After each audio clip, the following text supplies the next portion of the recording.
Hoje vou falar sobre a guerrilha.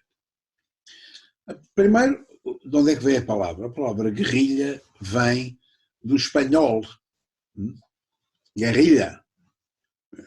E guerrilha, o que é que quer dizer?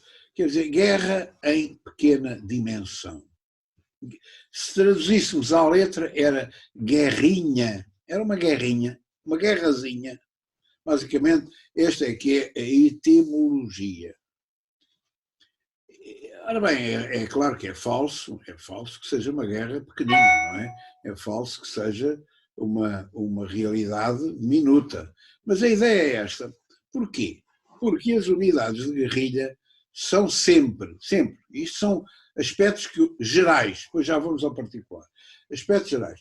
A guerrilha utiliza sempre grupos de combate de pequena dimensão, de grande mobilidade. Porquê? Porque a ideia de combater através da guerrilha é sempre a ideia, é a forma de combate do parceiro estrategicamente, do adversário estrategicamente mais fraco e o combate não é um combate regular. Por isso é que há muitos autores militares que chamam a este tipo de ações guerra assimétrica. Assimétrica porquê? Porque de um lado está um exército convencional e do outro lado está uma forma de guerra muitíssimo diferente. Embora não seja recente, já vamos ver que não é recente. Bom,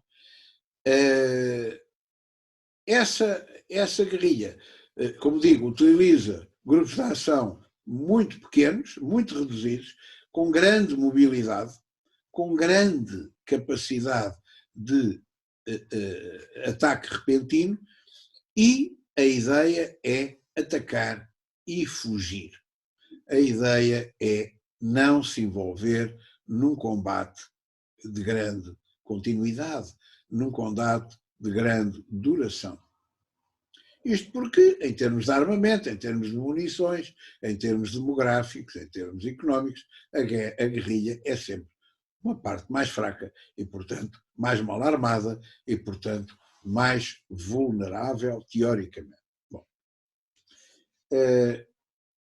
segunda questão é utiliza muitas técnicas de natureza militar, mas, atenção, há uma componente da guerrilha que tem a ver com o financiamento da guerrilha e muitas vezes a base estratégica exterior. Aquilo a que se chamava-se, eu continuo a chamar, penso que hoje em dia já tem outro nome, mas eu continuo a chamar de santuário. O santuário é uma zona inacessível, normalmente em território exterior ao Estado, mas pode ser também num território interior de difícil acesso, como é no Afeganistão, ou como foi em Cuba, no tempo da Serra Maestra. Portanto, não é necessariamente exterior ao território, pode ter sido exterior no caso da acessibilidade do território, e por isso é que a UPA, a FNLA, tinha, como sabem, a sua sede, o seu santuário no Congo, mas já no Brasil, a guerrilha que nós inauguramos no século XVII tinha a sua sede dentro dos quilombos do sertão. Porquê? Porque o Brasil é inexpugnável, aquela parte interior era selva de difícil acesso e os quilombos constituíam uma base estratégica fundamental. Em qualquer caso, este conceito é absolutamente fundamental, que é o conceito de santuário. O santuário é uma zona inacessível que funciona de base estratégica para a guerrilha. E por isso é que o governo do Dr. Salazar e a ação militar do seu tempo, na chamada Guerra Colonial, ou Guerra do Ultramar, tanto faz para mim, envolvia sempre ataques aos santuários, designadamente aos santuários localizados em países estrangeiros, o que criou vários incidentes internacionais. As forças portuguesas invadiram. É claro que o governo português dizia sempre que não, não é? É falso, nós não invadimos nada, isso é propaganda comunista que nos está... Mas era verdade.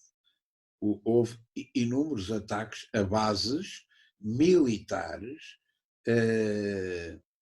situadas no estrangeiro, que eram, efetivamente, santuários das guerrilhas que operavam em Angola, concretamente. Embora também houvesse bases, houvesse santuários internos, como, por exemplo, a UNITA. A UNITA, como sabem, tinha o seu santuário no Uambo. E, portanto, havia santuários internos e santuários externos. Bom. Segunda característica da guerrilha, isto é geral, estou a falar de generalidades, é o apoio da população autóctone. Ou seja, não há guerrilha vitoriosa sem o apoio da população autóctone. Já vimos que a guerrilha, uma guerrilha continuada, uma guerra de guerrilhas continuada, consegue derrotar, anular um adversário estrategicamente muito mais poderoso, como foram as guerrilhas durante a Guerra Fria. Se nós formos ver aos teatros de operação do Vietnã, da Coreia, do Camboja, da Birmânia, Laos, onde houve guerra de guerrilhas contra os americanos, primeiro contra os franceses foi uma vergonha, fugiram logo e os americanos ficaram com a ameixa. Mas, enfim, contra os americanos, temos aí um bom exemplo de como é que o exército mais poderoso do mundo foi derrotado. Não conseguiu vencer uma guerra de guerrilhas.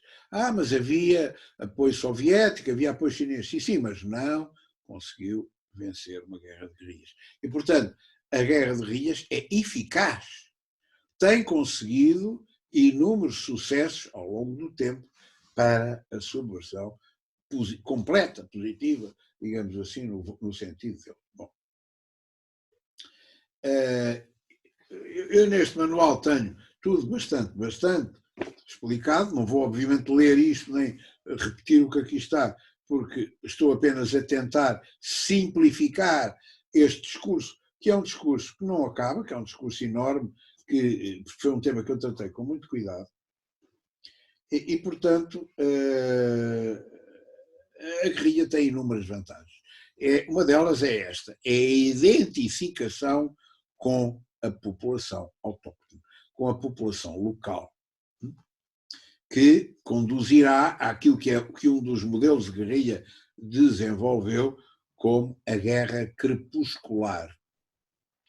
A guerra crepuscular, que aconteceu, por exemplo, no Vietnã, basicamente o que é a população vulgar, camponeses, artesãos, durante o dia desempenham a sua função, com os gados, com a plantação de arroz, e depois à noite há toda uma mobilização das aldeias inteiras, onde estão paióis diversificados e dispersos, e mulheres, crianças e homens conseguem armar, e quase instantaneamente, é como mudar as rodas para a Fórmula 1, e transformam os tais camponeses de chapéu de palha em guerrilheiros, com um saquinho de arroz, que são 2 punhados de arroz, sobrevivem durante uma campanha destas, e durante o crepúsculo, esse exército crepuscular, temos um exército guerrilheiro formado que empreende as suas ações e, ao fim do crepúsculo, regressa às suas aldeias, aquela equipa da Fórmula 1 desmonta o equipamento, munições para um lado, armamento para o outro, há paióis diversos, ninguém sabe, só há um responsável por paiol e mais ninguém sabe onde é que é, e portanto, e aquilo acaba por se dispersar, e por isso é que os americanos dizimaram aldeias inteiras, porque começaram a perceber que não há inocentes, não há neutros na guerra de guerrilhas, a população inteira está ao lado, apoiando ativamente a própria guerrilha. Bom,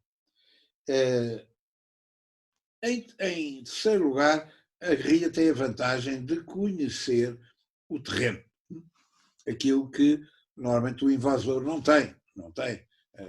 O terreno tem muitas nuances, tem muitas características, a fauna, a flora, o tipo de doenças, as pandemias, as endemias, e a orografia, a água potável, enfim, há todo um conjunto de circunstâncias do terreno que os autóctonos naturalmente conhecem intimamente, vivam lá, é a cultura deles, e que os exteriores não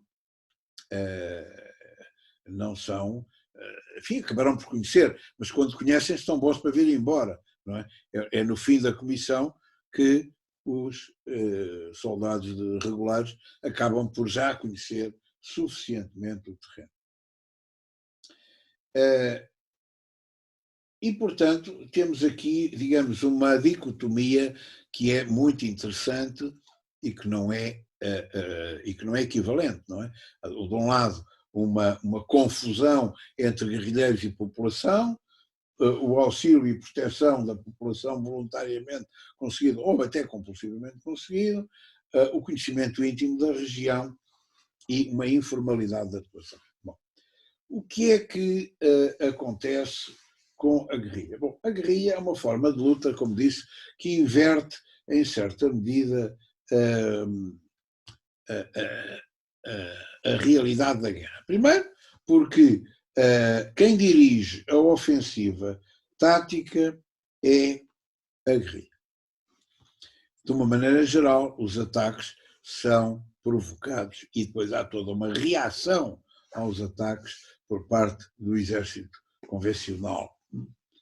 Em segundo lugar, porque a forma de combate é uma forma de combate, como eu digo, totalmente contrária àquilo que são os exércitos tradicionais. A ideia é apreender armamento ao inimigo, portanto, uma das táticas da guerrilha é sistematicamente a emboscada, a realização de reféns, de prisioneiros, a extorsão, o confisco de determinadas propriedades, até mesmo a autóctones, e evitar o confronto direto, a não ser quando há uma superioridade. As melhores regras são de Mao Tse-tung, na variante maoísta da guerrilha, quando há uma superioridade absolutamente notória para um determinado ataque, aí sim deve haver um confronto de tipo convencional. Caso contrário, esse confronto deve ser evitado e, pura e simplesmente, não há envolvimento com o adversário. Portanto, a ideia é o toque e foge. É a sabotagem, é o confisco, a apreensão de armamento, o fuzilamento de meia dúzia de pessoas, quer dizer, a ideia de criar o pânico nas hostes adversárias e de se sustentarem à custa do próprio adversário. Se virem, já há aqui um embrião de característica do terrorismo. Qual é o ADN do terrorismo? É a guerrilha. Ora, cá está o ADN. Há uma parte da guerrilha que tem a ver com ações psicológicas. Ações psicológicas de um povo que percebe a justa luta da guerrilha pela autodeterminação, ou pelas condições de trabalho, ou contra a exploração, ou contra a invasão, ou outra coisa qualquer. não é? Portanto, há um elogio tácito da guerrilha que depois se traduz no apoio, por um lado, e, por outro, digamos, uma eficácia que a própria forma de combater acaba por demonstrar, cria uma espécie de merry-go-round, cria uma espécie de carrossel que acaba por agradar, por arregimentar uma população inteira em torno das suas guerrilhas. Como disse, as atitudes da guerrilha são sempre sabotagens em pequena escala, ações violentas individuais, ações violentas de grupo, mas quer dizer, sempre dentro desta perspectiva do não envolvimento direto. Só há uma exceção comentada. É claro, estamos a falar de autores essencialmente asiáticos, não é? Asiáticos, designadamente chineses, designadamente russos, mas não só. E se os senhores forem ver, na cultura oriental, o valor da vida humana é muito diferente daquele que há na civilização ocidental. E, portanto, há esta ideia do coletivo, o coletivo é que tem que ganhar, por isso é que há suicidas, lembrem-se, coisas que para nós eram absurdas, na Segunda Guerra Mundial havia suicidas no exército, nas forças armadas japonesas, não é? Os kamikaze, ou aqueles pequenos, eram uma espécie de uns torpedos guiados, já não me lembro como é que ele se chamava, Catan, ou coisa que valha, que eram mini submarinos, torpedos, que eram ejetados dos submarinos grandes e que eram guiados até ao embate com uma embarcação adversária. Isto não é uma forma de combater ocidental. Nós não temos isto por norma. Embora tenha havido ações suicidas quase, não é? Mas a regra não é esta. E eles não utilizam isto com ar, enfim, possível, como sendo uma realidade estrutural. De maneira que o valor da vida é muito relativo. Muito relativo. O valor da vida humana, o valor da vida de cada pessoa, esta ideia ocidental da dignidade da pessoa humana. Bom, e o que é que quer dizer com isto? Não é por isso que eles empreendem a ideia de que não deve haver combates, é que ficam sem os grupos de guerrilha se houver um envolvimento arriscado, suicidário dos grupos de combate. Qual é a exceção que os maoístas e o próprio Lenin e outros autores, o Lin Piao, o Ho Chi Minh, enfim, toda esta gente que elaborou sobre a guerrilha, estabelece. A exceção é em caso de cerco. Não há, já não temos para onde sair, o nosso grupo de combate foi cercado, o inimigo conseguiu imobilizar-nos e, portanto, aí inverte-se. O combate deve ser até à morte. Até à morte. Porquê? Porque é pior se houver reféns. É pior se houver feridos. É pior se sobrar alguém. Portanto, abre-se uma exceção que é, no caso indesejável, no caso totalmente indesejável de o grupo de combate, mesmo de pequena dimensão, ser cercado, aí o combate deve ser feito até à morte, porque não é bom criarem-se feridos, presos de guerra, que possam ser torturados, que possam dar informações. E, portanto, nesse caso, aí sim há uma atitude suicidária, que é uma espécie de mal menor na lógica destes autores. Bom, quem é que é recrutado para a guerrilha? Normalmente pessoas que têm outra profissão. Podem ver, são normalmente trabalhadores rurais, camponeses, operários não especializados, lumpen, criminosos, estudantes, enfim, esta gente toda é, de alguma forma, regimentável para a guerrilha.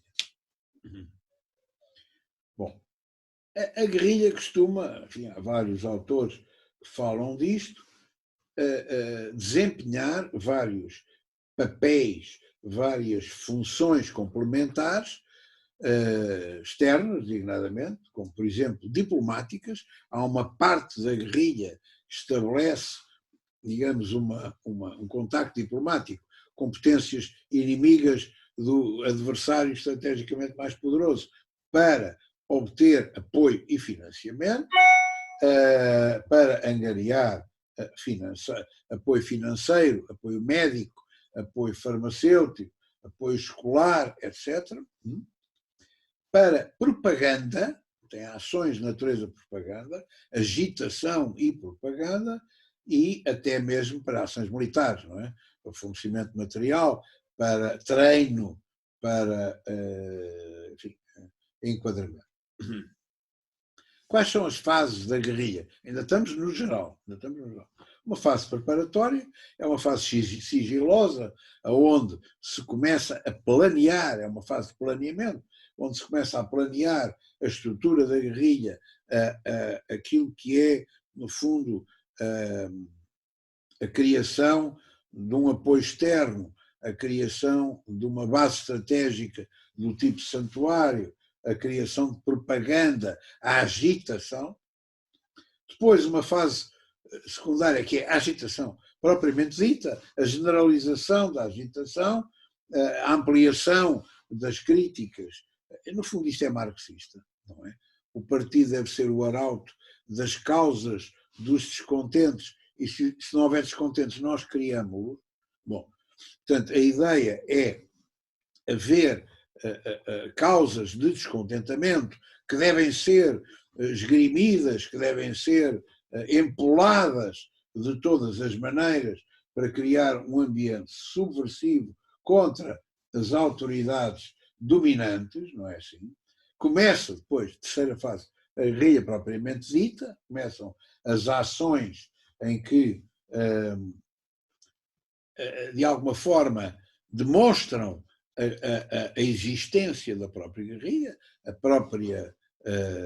as próprias ações são a própria propaganda mais eloquente daquilo que é a guerrilha. Começam a aparecer ações violentas, começam a ser, até pelo regime, são propagandeadas ações, como se lembram, de tipo terrorista, a UPA em 1961, 60, em Angola, não é? Ações terroristas, foi uma ação terrorista. Isto cria a própria noção de que há uma guerrilha organizada em funcionamento, e depois há, digamos, uma espécie de duplicidade de controle do território. Esta quarta fase é a criação de uma zona libertada, de uma zona onde o poder político já é o poder político, afeto à guerrilha. É uma zona onde as unidades móveis de guerrilha começam a ser treinadas para exército de linha, embora ainda possam ter este caráter duplo, que é, agora vamos atuar em ordem unida e não sei o quê, e agora vamos voltar a atuar como grupo de guerrilha. Há uma duplicidade da guerrilha, território libertado, não é? Onde já há escolas, onde há infraestruturas, onde há eventualmente um campo de aviação, tudo isso. E, finalmente, a insurreição geral. A insurreição geral é normalmente o cerco final à capital, que é sempre o mais defendido, não é? Em que os grupos de guerrilha com treino de exército regular atuarão como exército de linha no assalto final à sede do poder alienígena para a sua derrota e expulsão. Era o que estava para acontecer na Guiné-Bissau. Digamos que estávamos nesta fase. Na Guiné-Bissau, tínhamos entrado nesta fase, o governo praticamente só controlava o litoral e as ilhas, não é assim? E aquela parte interior tinha lá uns pontos onde ainda estava a defender, mas era a maior parte do território já estava, enfim, de alguma forma controlável pela guerrilha. Bom, eu fui fazer uma peregrinação pelos autores mais antigos sobre a guerrilha. Designadamente o Sun Tzu, por exemplo, não é? que é talvez o autor mais antigo, do período clássico. Ele viveu à roda do século V, IV, antes de Cristo, não é? Autor do Arte da Guerra, a Arte da Guerra, não é? E Clausewitz, e há muito, até ao próprio Lawrence da Arábia, Cornel Lawrence, há muito pouca coisa. É preciso, eu vi o Sun Tzu todo, não é? Há muito pouca coisa que não é específico da guerrilha. O princípio do ludíbrio do inimigo. Bom, mas isso os exércitos convencionais também fazem, não é? O princípio da guerra psicológica. Mas isso os exércitos convencionais também fazem. O princípio da surpresa no ataque. Mas isso, o que é que foi o Blitzkrieg, não é? Os exércitos convencionais também fazem. A rapidez, o próprio Blitzkrieg já vem no Sun Tzu. Reparem, um ataque pode não ser engenhoso. Frase textual. Mas deve ser lançado com uma velocidade sobrenatural. O Sun Tzu já sabia o que era o Blitzkrieg. Já sabia. Não há nenhuma guerra prolongada da qual algum país tenha beneficiado.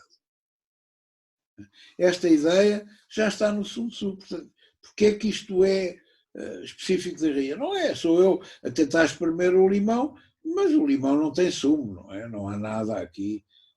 Explorar as fraquezas do adversário. Também, o princípio da não repetição das táticas utilizadas, a manobra continuada. Enfim, não encontro enfim, nada que seja francamente extraordinário. O emprego de agentes secretos, a espionagem, mas todos os exércitos fazem. Não é característica. O Clausewitz, que é um general, no fundo, alemão, não é? Escreveu uma obra fundamental chamada Von Kriege, da Guerra, editado postumamente pela sua mulher em 1832, é um tratado geral da guerra, de facto. Não é? Mas da guerra clássica, da guerra convencional. Não é? Também, enfim, andei às voltas à procura de alguma coisa que pudesse servir para dizer que está ali um rabinho de doutrina sobre a política. A única coisa que eu encontrei, efetivamente, é a tese da politização da guerra, que eu penso que, enfim, é interessante. A tese da politização da guerra é, de facto, interessante porque acaba por ser o futuro da lógica. Mas, enfim, só com boa vontade é que vamos aqui encontrar. Agora, enfim, o Lawrence da Arábia, nos 7 Pilares da Sabedoria, também fala da guerra psicológica enfim, o próprio Churchill leu a sua obra e percebeu que havia ali uma novidade. Ele tira, digamos, de alguma forma, ensinamentos dos falhanços. Agora, Portugal, mais uma vez, não é? Nós, é curioso, volta e meia, inventamos uma coisa que é absolutamente extraordinária. E depois marimbamos no assunto. Nunca mais falamos dele. Nós temos das primeiras guerrilhas vitoriosas da história. E não ligamos nenhuma. E ainda por cima é um caso de vitória multirracial. E é mais interessante. 17 mais até, 1630. Os holandeses vão ocupar o Brasil, como sabem, caímos na dinastia filipina, caímos, enfim, naturalmente, depois daquela disparatada ação de Alcácer Quibir, do Dom Sebastião, o coitado do cardeal Infante Dom Henrique não tinha possibilidade de ter filhos, e acabámos nas mãos de Filipe II de Espanha, que era filho de uma princesa de Portugal, descendente de Dom Manuel, tinha todo o direito. Bom, e do célebre imperador da Alemanha, Carlos V ou Carlos I de Espanha. É claro, o Brasil ficou à mercê dos holandeses e dos franceses, que eram inimigos dos ingleses. Angola é nossa, já não era nossa, foi ocupada também. São Tomé, que era um depósito de escravos, foi tomado também. E era preciso resistir, numa primeira fase, resistir contra esta invasão. E foram criadas no Brasil as companhias de emboscada. As companhias de emboscada eram exatamente guerrilhas. Reparem que o nome até é muito funcionalista. Companhias de emboscada. Qual é a ideia? Fazer emboscadas. Roubar armas ao adversário, roubar comida, roubar joias, roubar dinheiro e depois fugir para o sertão. Fugir para os quilombos. E destacam-se aqui 3 personagens que eram os chefes da guerrilha, que são e que foram todos condecorados pelo rei Dom João IV. Reparem, estamos no século XVII, não é bem? Hoje era politicamente correto, não é? A rainha já fez o Hamilton, que é mestiço, Sir. Bom, mas isso é agora. Agora, naquela altura, um escravo africano ser nobilitado ou um chefe índio ser nobilitado da mesma forma que o foi o general Matias de Albuquerque, isso é que se calhar não tem muito igual. Não tem muito igual. E foi exatamente isto que aconteceu. Havia um tipo que era, enfim, um antigo militar, que era capitão-mor, e depois acabou no posto equivalente a general, chamado Matias de Albuquerque Maranhão, que foi, em certa medida, o comandante em chefe desta operação toda, nos quilombos, fugiu para os quilombos, organizou os quilombos, tinha basicamente, eram os escravos fugidos, os escravos que a gente mandava vir da África, de Angola e do Senegal e sei lá o quê, iam para São Tomé, depois de São Tomé uns vinham para a Europa, outros iam para a América e eram vendidos aos tipos do açúcar, das plantações, das Minas Gerais, essa coisa toda, e esses escravos, volta e meia, fugiam, não era pouco, fugiam, muitos deles. E eram perseguidos. Então, o que é que eles faziam? Entravam pelo sertão adentro e iam para umas zonas recônditas, ninguém sabia onde é que era, no meio da selva.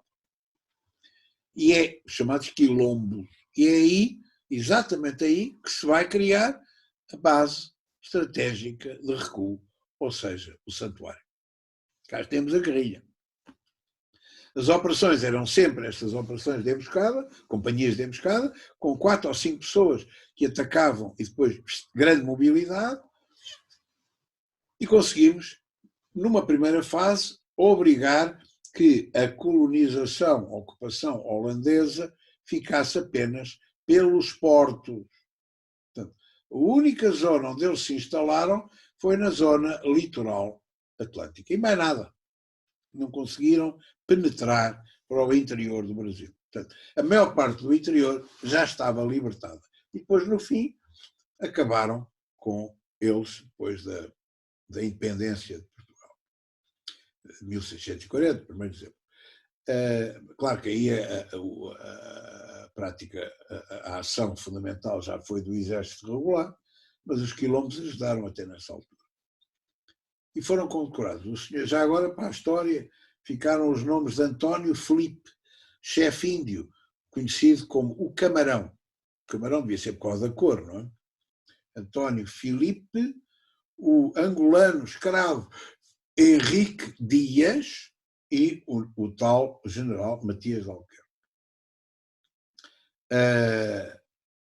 A zona que eles tinham como sede estratégica era conhecida pelo Arraial. Eram os quilombos. Pronto. Isto é muito interessante porque nós próprios não fazemos qualquer tipo de menção a isto. Não é? É uma pena, com esta mania de que a história é de direita, deita-se tudo fora, e entre os quais esta memória, que foi uma coligação entre os oficiais generais de linha e os oficiais superiores de linha, os escravos angolanos e os índios que nós derrotámos a ocupação holandesa e francesa. Interessante. Acho que é pena deitar-se fora, mas é assim, em Portugal as coisas acontecem.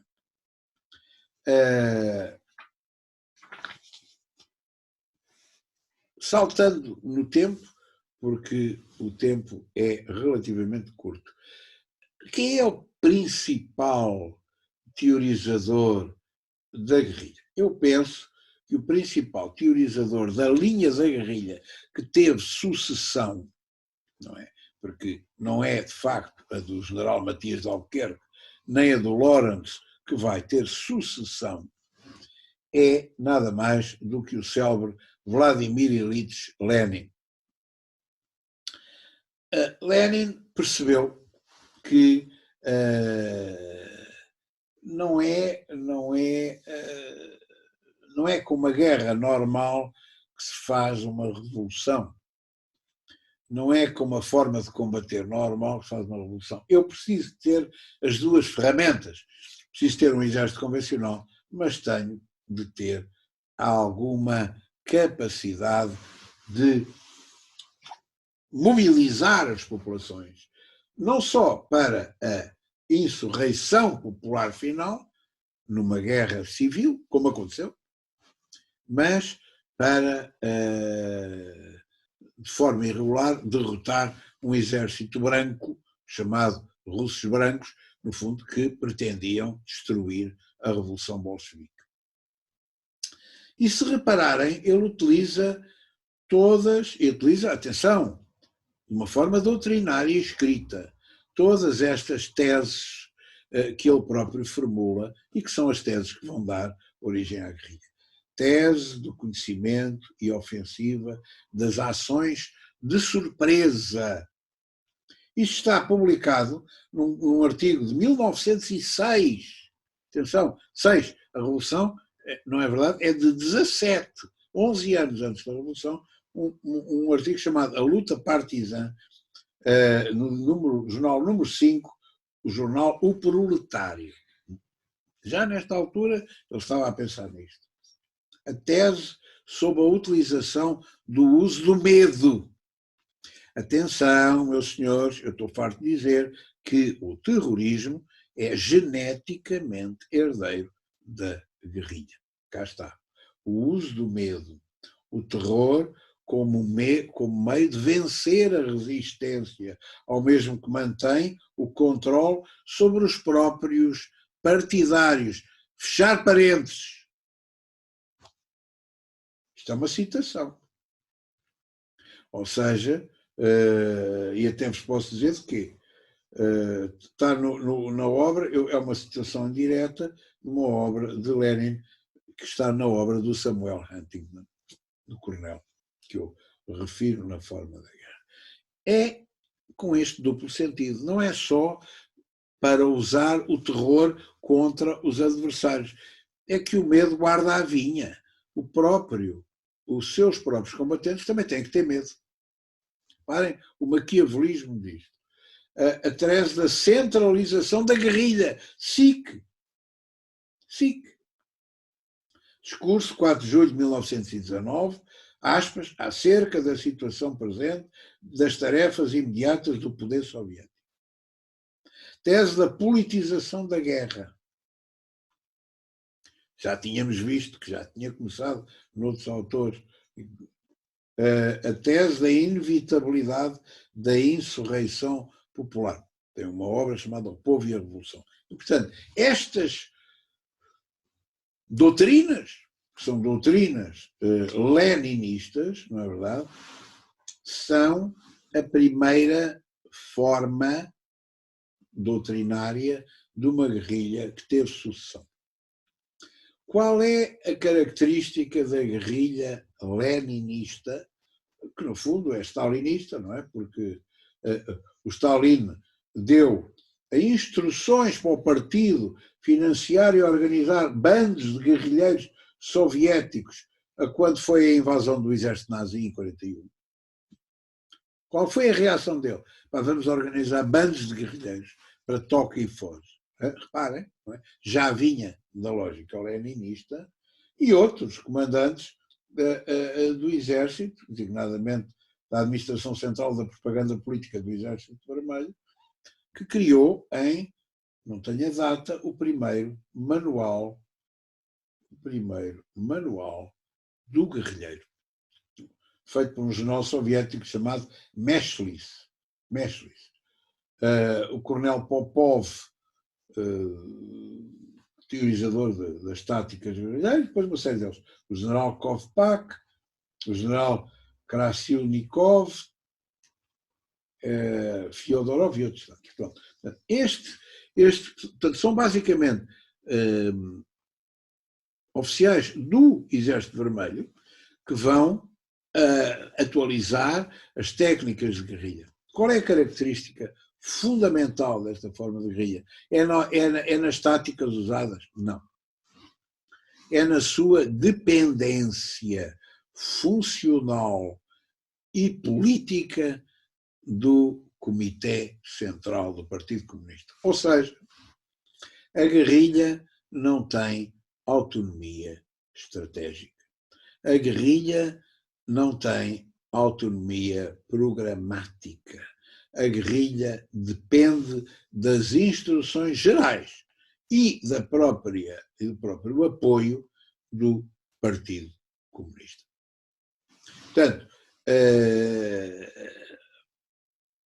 no fundo, é uma estrutura alternativa, paralela, dependente do partido, como é o Exército Vermelho, ou como é o Comissariado da Informação, não é verdade? Que já existia no tempo dos czares, não é verdade? A Tcheca, Selva Tcheca, não é verdade?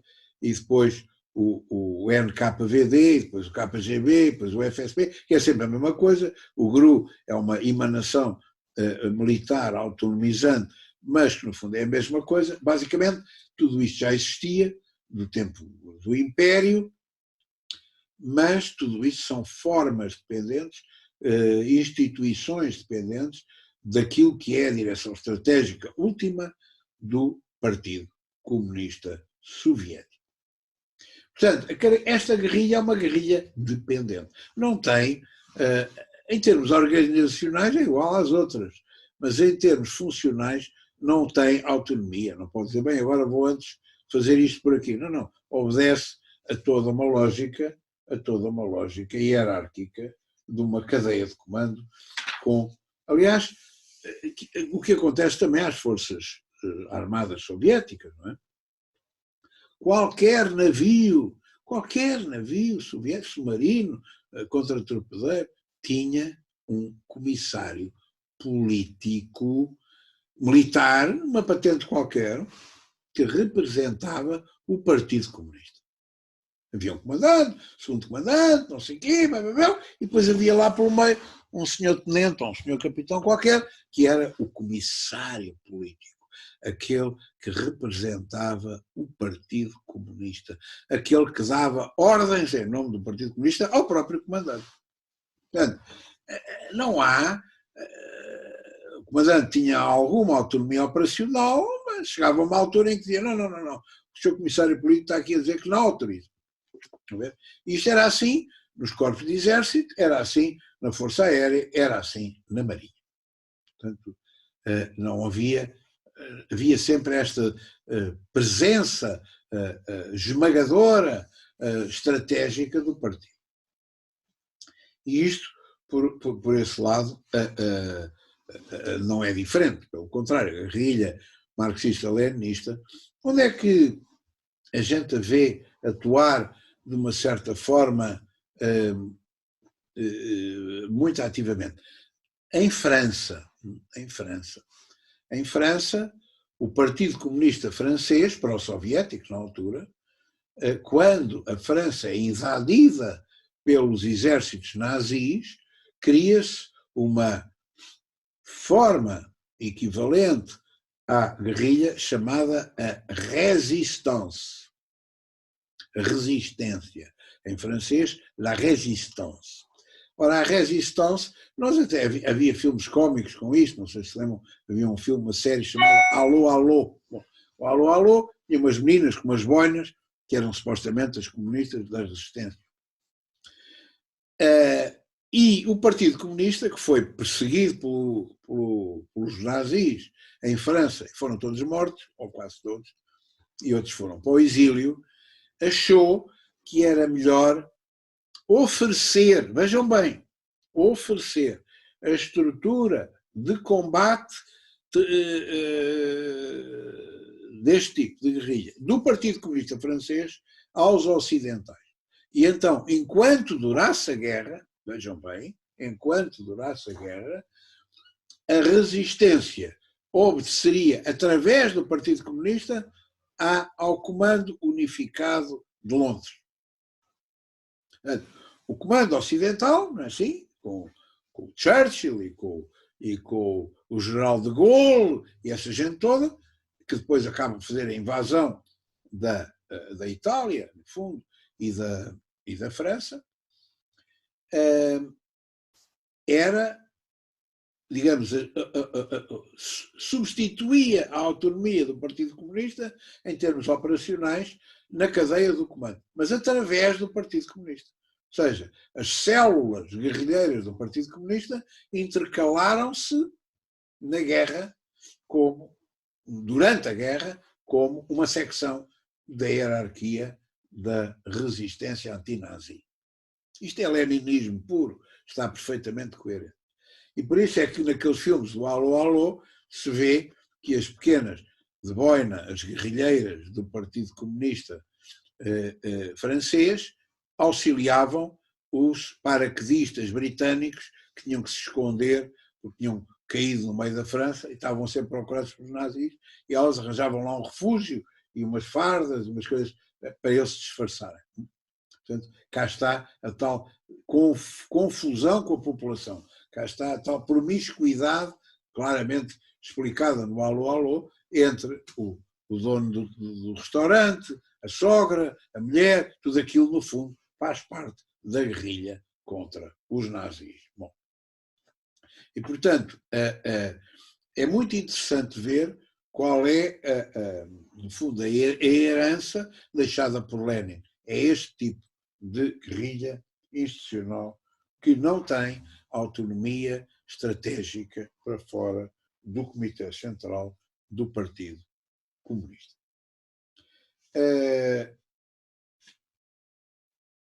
A guerrilha maoísta segue em tudo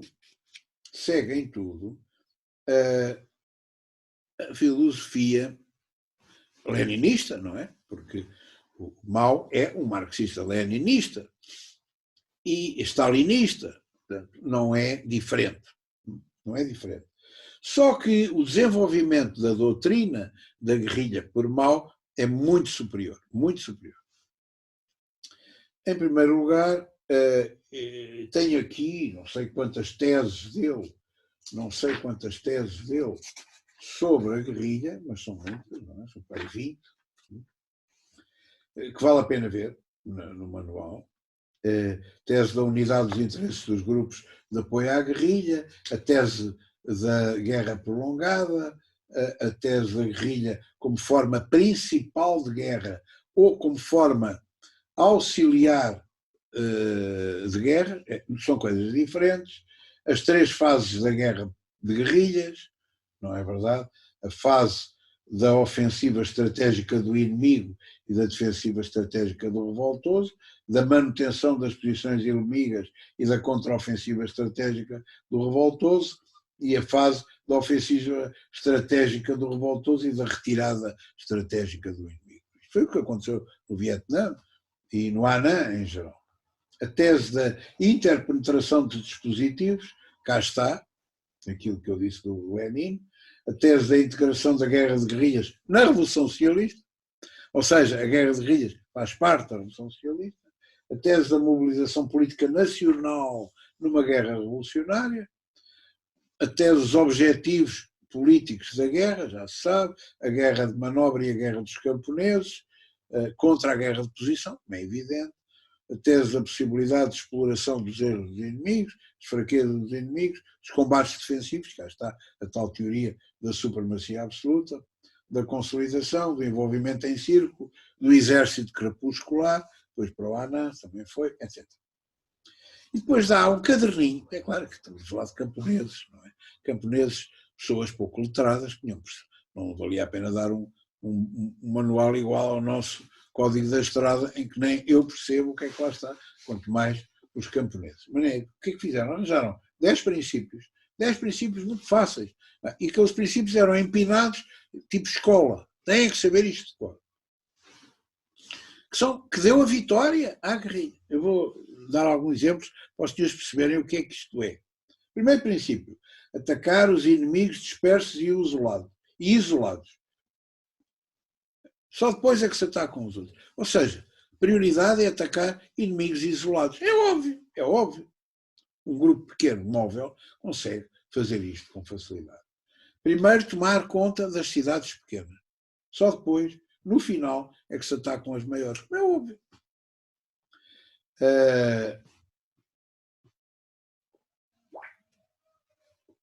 Isso não interessa. Em todos os combates, concentrar forças absolutamente superiores. Isto é absolutamente sagrado.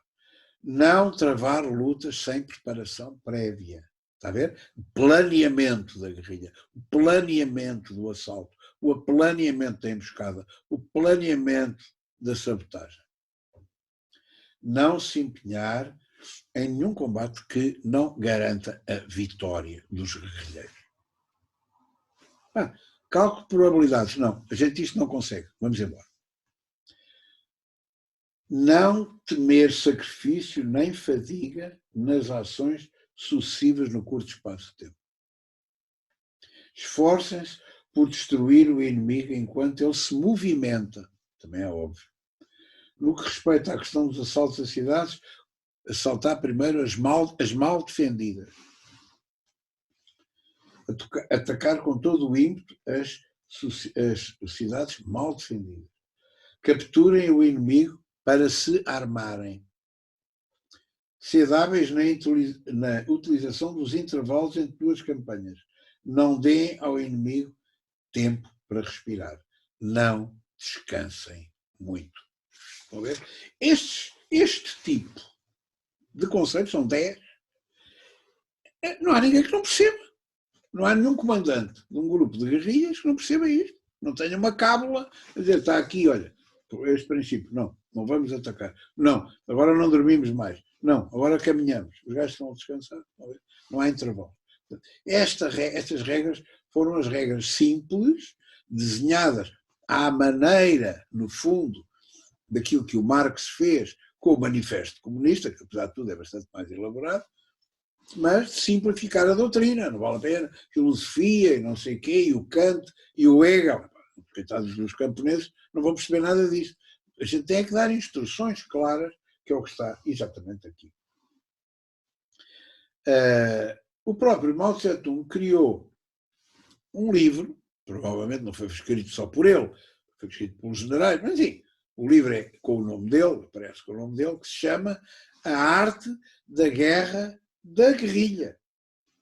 Primeira edição do ano de 1937. A Arte da Guerra da Guerrilha. Em que faz um primeiro enquadramento do que é a guerrilha na história, porque é que a guerrilha dá para ter vitórias contra exércitos regulares, como é que se organiza a guerrilha, como é que se fazem unidades de combate guerrilheiro, quais são os métodos, quais são os equipamentos, quais são os elementos que devem ser recrutados, qual é a política para a guerrilha, a estratégia de resistência, no caso aplicado, contra o Japão. E depois tem a organização de uma companhia de guerrilha independente, quadro orgânico, pessoal e material. Isto é típico militar, não é? Portanto, não é feito por ele. E, portanto, isto é um livro, é um manual de como fazer. Portanto, quando dizem, não há uma guerrilha maoísta, como? Não há uma guerrilha maoísta, então eu vou ler outra vez o título. A Arte da Guerra da Guerrilha, de 1937, assinado pelo senhor Mao Tse-tung. Não há. 49 é a vitória da Revolução Comunista, não é? Atenção, não esquecer. Portanto, não há. Então o que é isto? Por amor de Deus. Quer dizer, não vale a pena. Enfim, já ouvi isto, infelizmente, que a Revolução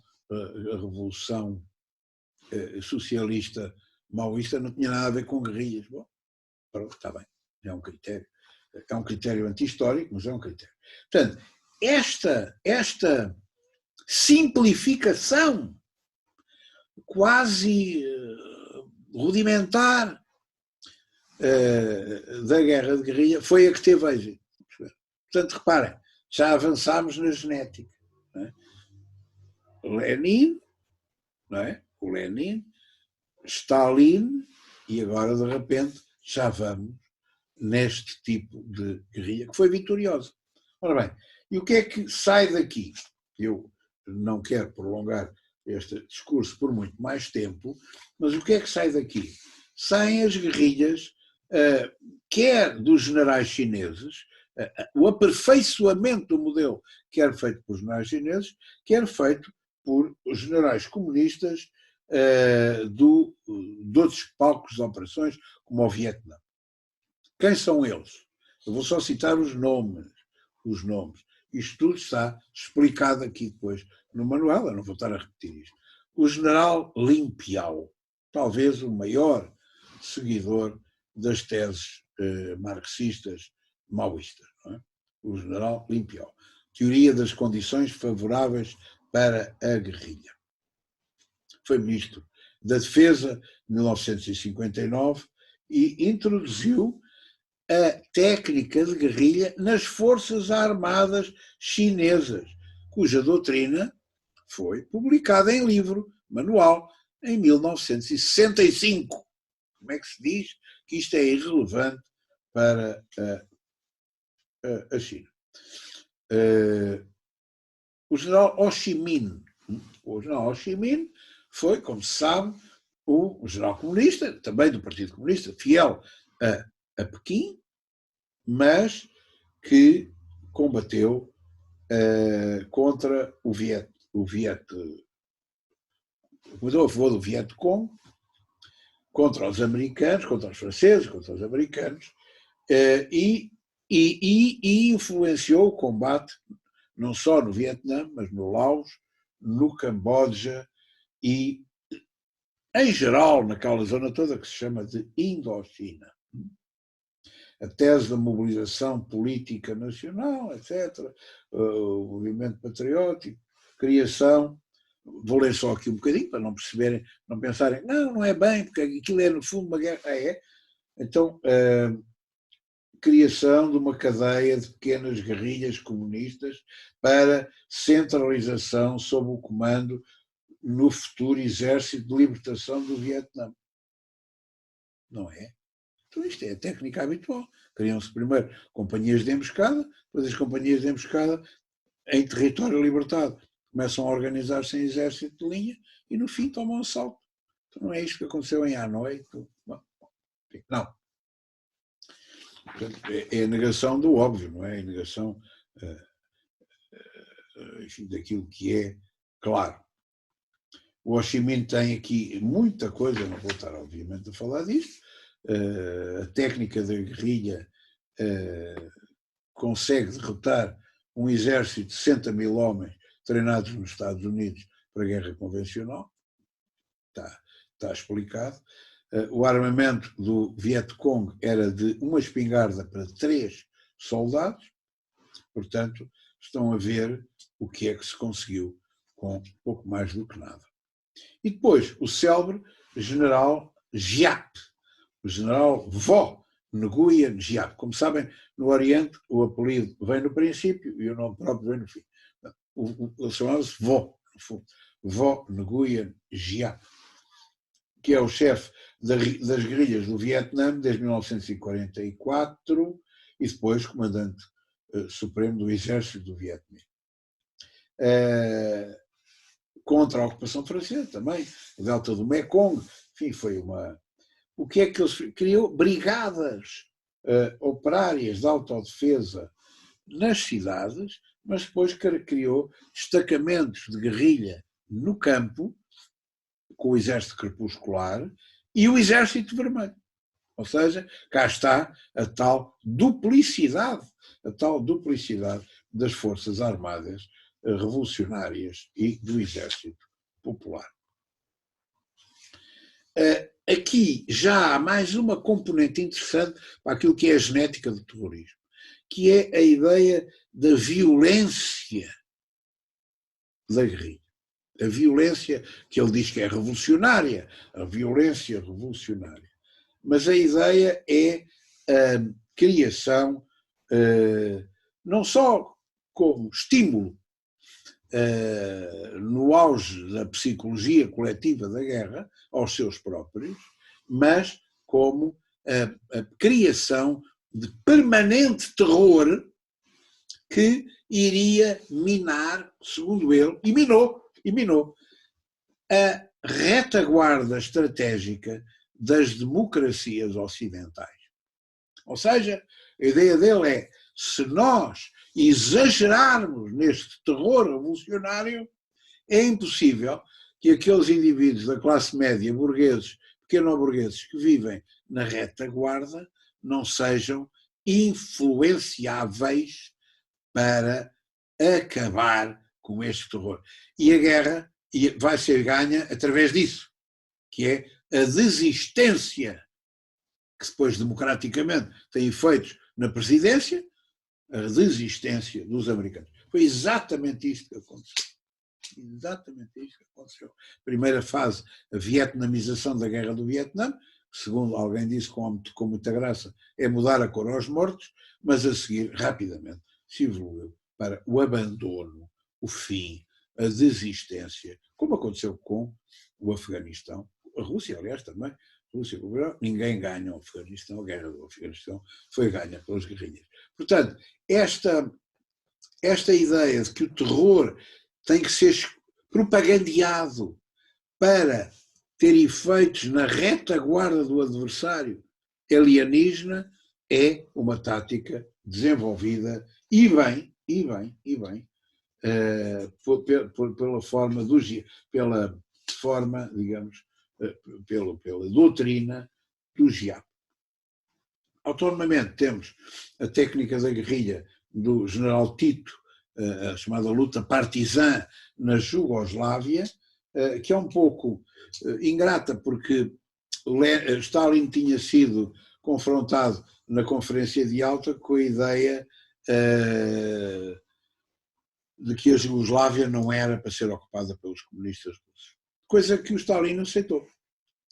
Aceitou e deu ordens aos comunistas do Tito, o general Josip Broz Tito, Marshal Tito da Jugoslávia, para reporem o rei, salvo erro, Pedro II, não tenho a certeza, mas quase que Pedro II, que era um puto, era um miúdo, não via italiano, 30, magrinho, estou a ver a fotografia, e chamarem o general Mihaljevic, que era o chefe dos exércitos monárquicos, não é verdade, que tinha sido corrido pelos nazis e depois pelos russos. Bom, a coisa que o Tito nunca perdoou. Tito nunca perdoou isto. Tanto que o Tito nunca conseguiu entrar para o Comecon, nunca conseguiu entrar para o Pacto de Varsóvia e acabou por ser um dos fundadores daquilo que se chamou o movimento dos não alinhados, ou que dá origem ao futuro grupo dos 77 na Assembleia Geral das Nações Unidas. Bom, e portanto, aqui tem, mais uma vez, enfim, não vou falar agora muito sobre isto, e vou apenas deixar que o modelo cubano, que é outro modelo autónomo, inspirado no modelo que eu acabo de referir, introduz uma enorme alteração. E está num discurso que faz o nosso amigo Che Guevara, que é meu parente remoto, vejam bem, pelo lado de Ponce de León, veja, Ponce de León lá por uma linha qualquer, que é a minha, cedemos os dois de um senhor que tem um nome lindo, chamado Eutrópio Ponce de León, reparem bem. Bom, e o Che Guevara, quando dá uma entrevista, e o Castro, uma entrevista a um jornalista qualquer ocidental, que lá vai fazer uma entrevista, e ele diz, então, mas e os senhores são comunistas? Não, eu não sou, aqui o coisa também não é, e o único que foi da juventude comunista foi o meu irmão, que depois, como sabem, substituiu Fidel Castro, Raul Castro. Raul Castro foi o único que esteve afiliado numa organização comunista na juventude, mas foi expulso ou saiu. Enfim. Ninguém é comunista, então, mas que é isso? Não, doutrinas e tal. Então, e o Partido Comunista que dirige a Revolução? E dão esta resposta, está na entrevista que eu, aliás, publico na minha tese. O partido cria-se depois. Depois, sim. Primeiro há a vitória e depois é que se cria o Partido Comunista. Não, isto é uma heresia em termos de marxismo-leninismo. Isto é uma heresia. Então só depois é que se cria o partido. Mas o partido é que tem que... É a vanguarda que tem que controlar o processo da revolução. Não queremos, estão a ver? E, portanto, em certa medida, a Revolução Cubana é uma revolução esquerdista. É a primeira revolução esquerdista vitoriosa. Funciona pela liberdade estratégica da guerrilha. A guerrilha controla-se a si própria. São focos, a teoria do foco guerrilheiro. A teoria do foco guerrilheiro. Vamos criando focos guerrilheiros, depois os focos guerrilheiros aturam em conjunto e a seguir invadimos a capital. E assim é que foi. No célebre dia de fim do ano, o general Fulgêncio Batista, que estava numa festa com estrelinhas e com aqueles chapéus de papel e não sei o quê, meteu-se no avião e fugiu. Acabou aqui em Portugal, a viver no Estoril, o general Fulgêncio Batista, e a Revolução Cubana proclamou a sua vitória. E, de facto, o partido só veio depois. Não há dúvida que eles fizeram isso conforme tinham prometido. Ou seja, a ideia de um novo modelo, de um modelo autocéfalo, de um modelo voluntarista e não uma carreira de transmissão. Estão a ver? E é isto que vai dar origem, já agora vou fazer a genealogia a correr, não tenho tempo para mais, isto é que dá origem depois à guerrilha urbana, o célebre Manual do Guerrilheiro Urbano do Carlos Marighella, publicado no Brasil, que depois é antecessor direto da guerrilha urbana e do terrorismo urbano. Portanto, aqui tem, em traços muito largos, a genealogia. Qual é a ligação entre a guerrilha e o terrorismo? É esta. Estão a ver? Lenin, Stalin, Mao, aqueles generais todos do Vietcong, Lin Biao, Ho Chi Minh, e depois, Tito aqui não tem tanta importância, a Revolução Esquerdista de Fidel Castro e Che Guevara, Manual do Guerrilheiro Urbano